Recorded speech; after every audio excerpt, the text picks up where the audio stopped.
In the first scenes of the film, a woman is driving a car on a night highway. Suddenly, an unknown woman's voice speaking Russian comes from the radio. Joe translates for her daughter Alice, explaining that the woman believes the world has turned upside down. A police car appears behind them, and an unknown device lying next to Joe starts blinking alarmingly, but the police car drives past. Soon, the pair arrives at a small house. Joe starts a fire and puts the child to bed. She then goes outside to check the device left in the car but hears her daughter scream and rushes back inside. However, Alice is asleep. Joe runs outside again, hears her daughter scream again, and runs off into the night. 5 weeks earlier, Joe is floating weightlessly as part of a group of astronauts on the International Space Station. She only sees her daughter and husband Magnus via video calls, and she conducts her next session from the cold nuclear fusion laboratory where Mission Commander Paul is working. He adjusts the equipment according to instructions from scientist Henry Calder on Earth. The scientists are searching for a new state of matter, but no one knows what it is. Suddenly, something crashes into the space station. Communication with Earth is lost, and a fire breaks out. Additionally, the commander's hand is trapped, and one of the Soyuz ships is severely damaged. Roscosmos takes charge of the repairs while the mission's doctor amputates Paul's hand. Henry insists they must save the capsule containing the cold fusion experiment results.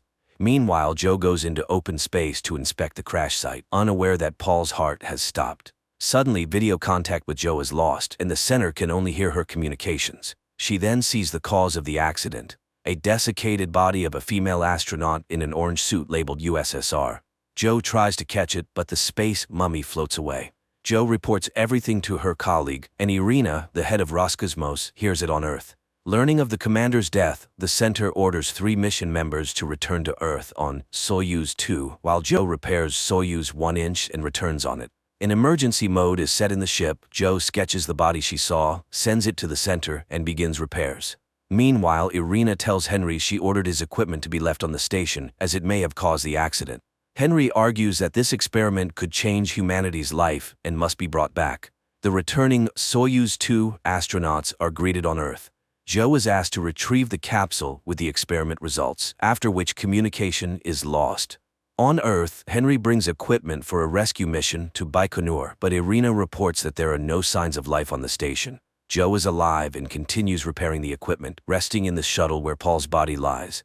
Later, she records a message for her family, but unexpectedly hears a man's voice telling her not to breathe. She flies to the laboratory door and, opening it, sees Paul reaching out to her. Joe shakes his hand, realizing it's the commander's severed limb. Meanwhile, on Earth, Henry pulls strings to send a rescue mission to the station, avoiding questions about his twin brother.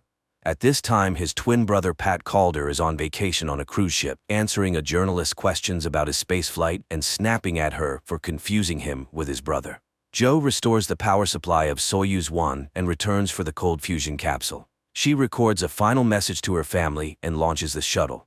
Unexpectedly, the automatic detachment doesn't work. It must be done manually from inside the station.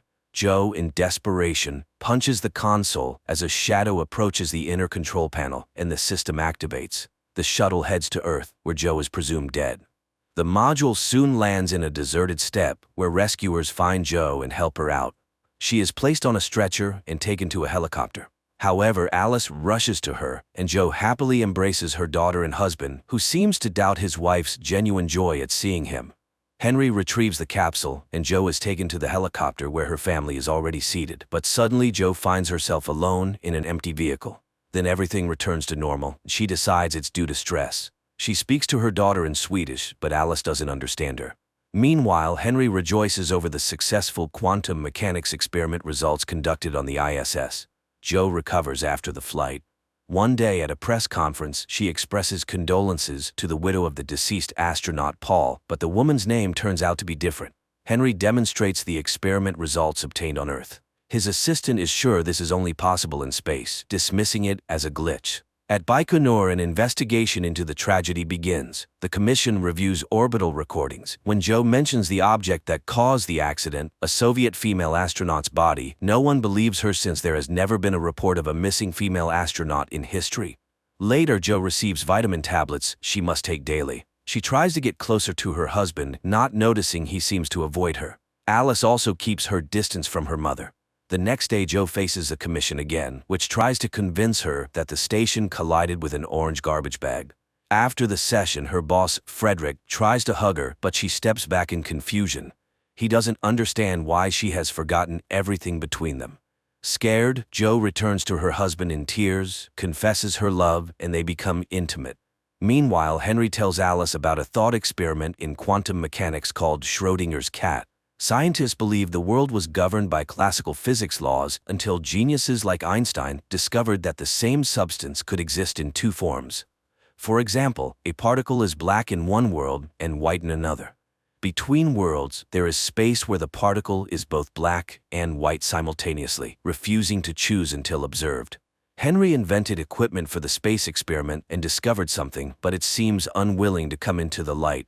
Magnus confesses his wife has changed completely. Henry comes to thank Jo for saving the capsule. She recalls he worked on the Apollo mission, and the old man warns that people who go through the space often change. Later, the team goes to the memorial alley, and Jo shows friends a photo of the spacesuit she saw in space, but she's told it's Irina, the current director of the Flight Control Center. The colleagues reach the tree planted by Commander Paul before the flight and lay flowers. When Jo is alone, she suddenly sees Paul, who tells her his heart is still hanging in space. After this, Jo acknowledges the commission's correctness and retracts her initial testimony. Her family heads home, where Jo notices some inconsistencies. For example, the car is blue, but Jo remembers it was red. The family congratulates Jo on past Christmas and her birthday. She jokes and laughs, though Magnus admits he believed their marriage was over. The next morning, Jo walks around the house and suddenly sees a piano. She sits at it and opens the sheet music. In the evening, Jo again notices her daughter doesn't understand her Swedish, though the girl spoke it fluently before the flight. Magnus admits he knew about her affair with a colleague, Frederick. This perplexes Jo as it's not true. Henry recalls a formula where the main stress relief component is lithium-7. Jo visits a psychologist who prescribes her the antidepressant lithium. Henry notices her and invites her to see his laboratory, where he talks about astronauts who heard non-existent sounds and smells after flights. But this is kept secret. Then Henry reports to the management that using laser and magnets in the cold fusion laboratory, he obtained an image identical to the one from the quantum physics experiment on the ISS. He tried to capture the moment when a substance exists in two different states simultaneously. The same experiment with Schrödinger's cat, which can't be determined if it's alive or dead. But only Henry sees the results. Apparently, this is the observer effect, where the experiment influences the experimenter. Jo approaches the piano again and starts playing this time, scaring herself because she never knew how to play. The next day, Jo compares the vitamins she received at Baikonur with the prescribed medicine and finds that both contain lithium-7. Suddenly, she sees two workers and hides in an office, finding a list of astronauts. Each name has a letter, and checking those under B, she discovers they were all prescribed lithium-7 and experienced unusual things. Meanwhile, the workers enter the office, ignore Jo, and start stacking folders on a cart. She tries to get their attention, but seems invisible. Jo approaches a man closely. He screams and disappears. Jo is alone in the office again. She goes to Henry's office, but he suddenly accuses her of excessive curiosity that will ruin her. Later, her colleague Frederick visits, not understanding what happened as they loved each other. Jo avoids the conversation. At home, Jo finds a package with tapes on the table. It turns out the Marine Observatory workers, unlike the Flight Control Center, heard her calls from space and recorded them, now sending them to her. Jo plays the tapes and hears her voice when Alice comes downstairs and sees a room filled with mourning people.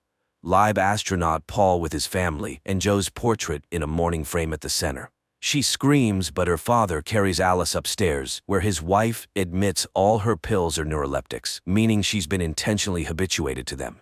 She believes she was heard but deliberately left to die in space. Magnus grabs the phone to have her taken for treatment, but Jo pushes him and he falls, hitting the floor. Jo pulls herself together, calls an ambulance, and asks Alice to get in the car. On the way, she stops by the laboratory and steals the flask with the substance obtained in the quantum physics experiment. Henry hears a knock at the door but finds no one in the hallway when he opens it. The scientist closes the door, not noticing his twin brother Pat, who briefly appears behind him and then disappears. Irina calls, having just read an article about two particles entangled by quantum mechanics, where what happens to one determines the state of the other, even if they are far apart. He hangs up without responding. Jo calls Russian cosmonaut Ilya to ask what vitamins he was given on the ISS. He reads out the name with letter A. Joe explains that, unlike the rest of the crew, she was given neuroleptics. The cosmonaut is skeptical, but she asks him to check his pills and wait for her call. Henry discovers the flask theft. The next morning, Joe asks her daughter to describe her fears in detail. The girl admits she hears the voice of an unknown woman named Valia. Joe steps aside to call the observatory worker who sent her the tapes, but he unexpectedly claims it couldn't have been her and hangs up. Meanwhile, Alice brings her a drawing of her fear, showing the figure of a female astronaut in an orange suit, whom Joe saw dead in space. Ilya checks his pills, which turn out to be vitamins. However, documents on the substances given to Joe are no longer accessible. Joe arrives at the Marine Observatory and meets the brother and sister who sent her the tapes. The elderly couple clearly heard her voice from space and recorded it. However, the recordings can only be heard on their ship at sea. They take Joe and Alice to a boat, sharing strange stories of people seeing odd things in space like angels, and often going mad upon returning home. They recorded everything, but there was little noise until Apollo 18. During that mission, the airwaves were filled. Deciphering these messages is challenging. The boat sets off, and the woman plays a tape recorded in 1967. It features the voice of a female astronaut returning to Earth in a damaged capsule, seemingly dying. That day, Irina allegedly returned unharmed from space. The woman can also let Joe hear Paul's voice, though everyone says he's dead. Joe refuses to listen. They head back to shore, and Alice secretly calls her father, revealing their location. The woman gives Joe the tapes. Mother and daughter drive to a forest cabin, analyzing everything that happened. Alice plays the 1967 tape again, recognizing Valia's voice from her visions. The woman is in pain and very hot, as heard on the tape. Henry looks into a mirror, calling his twin brother. When Pat appears in the reflection, Henry accuses him of stopping his medication and admits his space experience worsened everything. Joe and Alice continue listening to Valia, who says the world is upside down. Reaching the house, Joe plays a recording of her conversation with Alice before the collision, but the girl suddenly claims it wasn't her, as she doesn't speak Swedish. The action shifts to the ISS on the day of the accident, showing the other side of Schrödinger's cat experiment. Paul conducts a quantum physics experiment while Joe talks to Alice when an alarm sounds. Joe is thrown against the window, hitting her head and losing consciousness. Paul tries to help her, realizing she's dead. Her husband and daughter are informed of her death and fly to Baikonur. On the orbit, Paul stays to repair the shuttle, worried that accessing the laboratory is impossible, leaving the experiment results on the station. Joe's body is moved to the shuttle, but Paul struggles to accept her death's reality. Later, he rests before landing, recording messages. Again, he feels Joe is alive and even asks her not to breathe. He then contacts Houston, reports the body's damage, moves her from the ship to the station section, and locks her there. Preparing for undocking, the system fails. Mission Control reminds him that 2 people are needed to activate the system. Paul, like Joe in another reality, hits the console as a shadow approaches the inner control panel, and the system activates. The shuttle lands safely. Paul's family greets him, but he can't forget what happened, feeling guilty for leaving Joe's body on the ISS. He goes to her tree, laying flowers, and suddenly sees Joe before him. They stare at each other for a moment, then she vanishes. Later, Paul tells Joe's family how she died when he sees his portrait in a mourning frame. He's distracted by a question about visiting a psychologist and snaps back to reality. Later, the astronaut appears before the commission and recounts the experiment and the accident. Suddenly, the crew members object. They know nothing about a quantum physics experiment. That project was closed 12 years ago, and the order to leave Joe's body in orbit, it was his decision, not an order he received. Meanwhile, Alice is deeply affected by her mother's loss, constantly feeling that something is off. At the same time, Paul reviews footage from the Apollo 18 mission and is surprised to discover that 2 astronauts died during the launch under Henry Calder's command. He goes to his boss, but she only knows Pat Calder. There was no equipment and no Nobel Prize. The Apollo 18 mission was NASA's biggest failure. The man returns to his family and realizes that his wife's name is different from what he remembers. Later, his family goes to Joe's house for a memorial service, but Alice is hiding in the closet again, refusing to come out, convinced that her mother is alive. Seeing his crew, Paul doesn't want to enter the house, but his wife persuades him, though he admits everything feels wrong. Then his daughter brings Alice. He turns his head and sees another Alice screaming about what's happening in the living room. Joe rushes to the sound, seeing Alice from Paul's reality and trying to call out to her mother. Magnus takes his daughter away, and she asks to be taken to her mother's cabin. The next day, Magnus and Alice go to the lake house. At night, the father confesses he doesn't understand his daughter, who insists they will see their mother again. Meanwhile, Paul visits the house of Henry's twin brother, Pat, calling him Henry and stating that he conducted experiments under his direction. He wants to know the truth at any cost, but Pat pulls out a gun and shoots him. Alice sees a car approaching the cabin, and Joe gets out. And then everything gets confusing, so friends, forgive me if something is unclear. The girl hurriedly puts on her shoes and goes outside, but it's empty in front of the house. She calls for her mother, and Joe, in another reality, from the beginning of the film, turns at her voice but doesn't see her daughter. Alice returns to the house, puts on a coat, and goes out into the night with a flashlight. Joe distinctly hears footsteps passing by, but sees no one. They wander around the same place, shouting, hearing voices, but not seeing each other. In her reality, Joe and Alice sit in the cabin, listening to space recordings again. The girl admits her memories are different. Firstly, she doesn't speak Swedish. Also, her mother said Paul conducts experiments in the lab. The problem is the mother remembers nothing about this lab. She explains that the merging of two different realities is the result of a quantum experiment aiming to capture superposition, the moment when one thing exists in different places simultaneously. The girl suddenly confesses she feels Joe isn't her mother. Meanwhile, in another world, Magnus, accompanied by Henry and the police, heads to the lake house to retrieve Alice. Joe, stepping out to check the device, hears Alice's scream from the snowy field again. But her Alice is sleeping in the cabin. Joe runs outside again, heading towards the scream. At this time, parallel Alice finds a similar cabin, but it's cold and empty.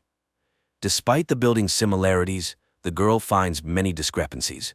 For example, the picture on the wall is different.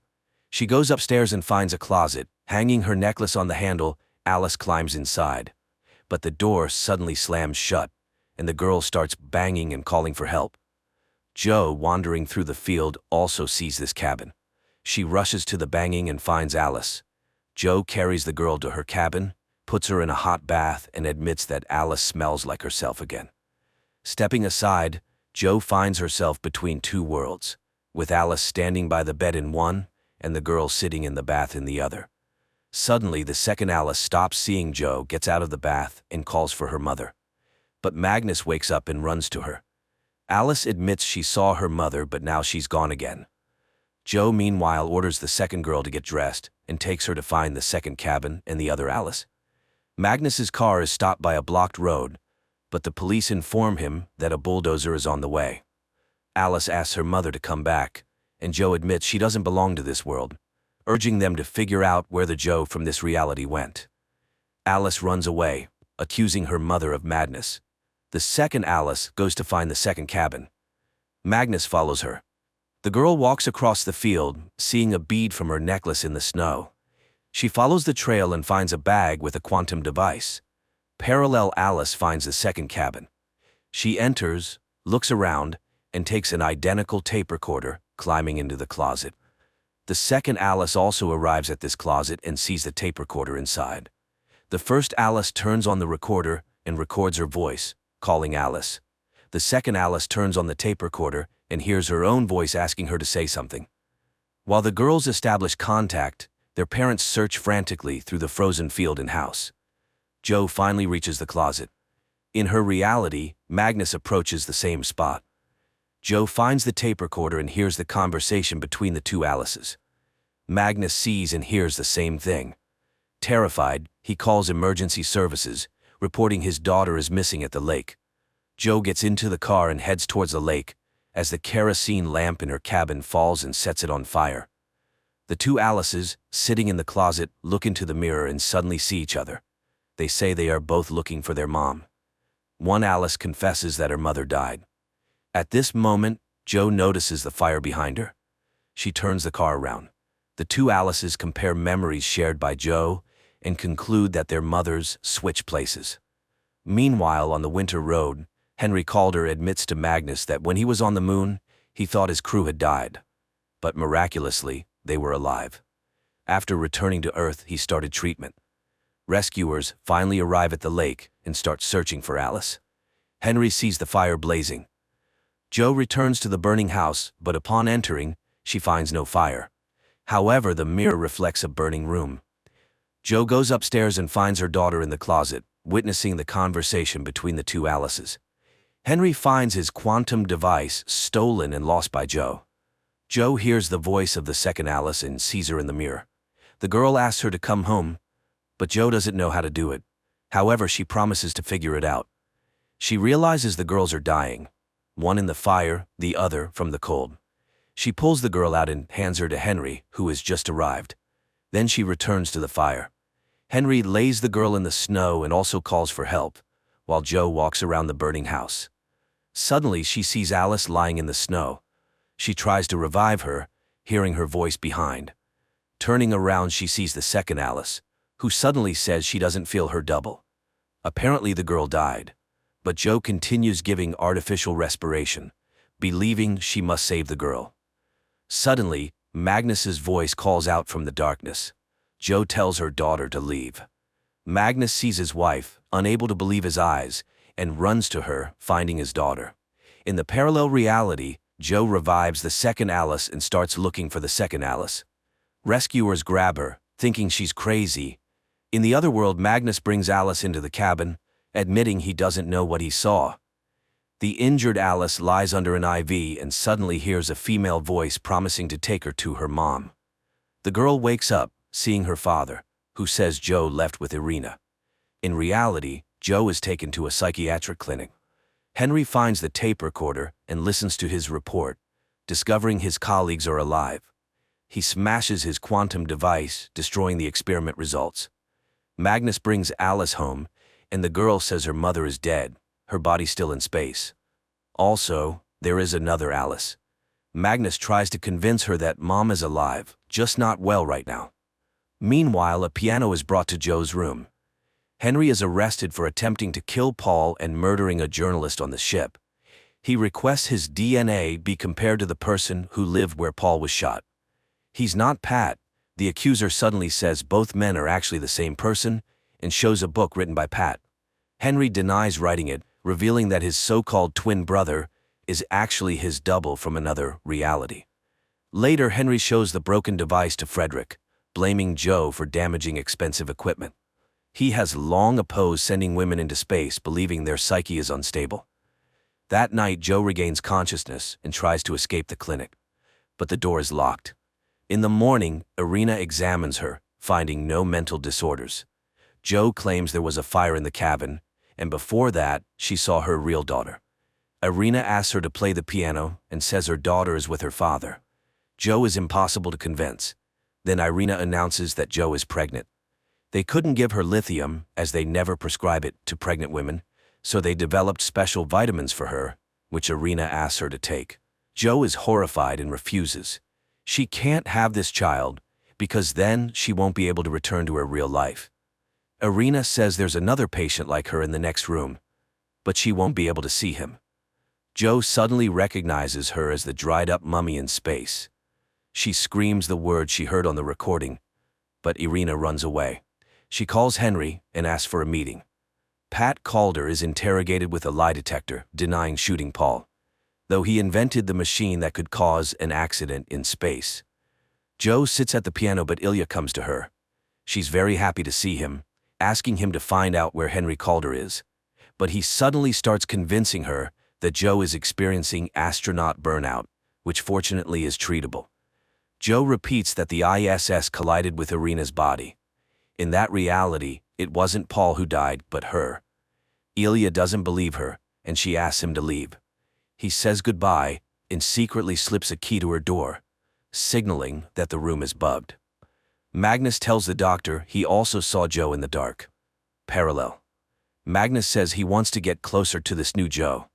Irina meets with Henry. He recalls her flight when she returned alive and unharmed, but years later he learned that Irina died in a space accident. She convinces him they both survived such accidents but returned, though they always felt another person nearby. Henry suddenly declares he's not Henry. He disappeared and won't return. He's the person who won the Nobel Prize. That night, Jo escapes her room, goes to the next room, and sees two identical old men. She returns to her room. The next day, Paul's daughter discusses a strange feeling with Alice. The girl feels her father's presence. Alice confesses that her mom is also halfway not here. In the parallel reality, Paul's daughter is puzzled by her father's strange behavior, who went to see a crazy old man and got shot. In both realities, Alice finishes talking to her friend and gets out of the closet. One asks her father to take her to mom in the hospital and pulls out a tape recorder. The other packs the deceased Joe's things and also finds a tape recorder. The girls simultaneously turn them on. When Joe in the hospital starts playing, they connect with each other. Later, the second Alice tells her father there's another Alice and promises she won't search for mom anymore.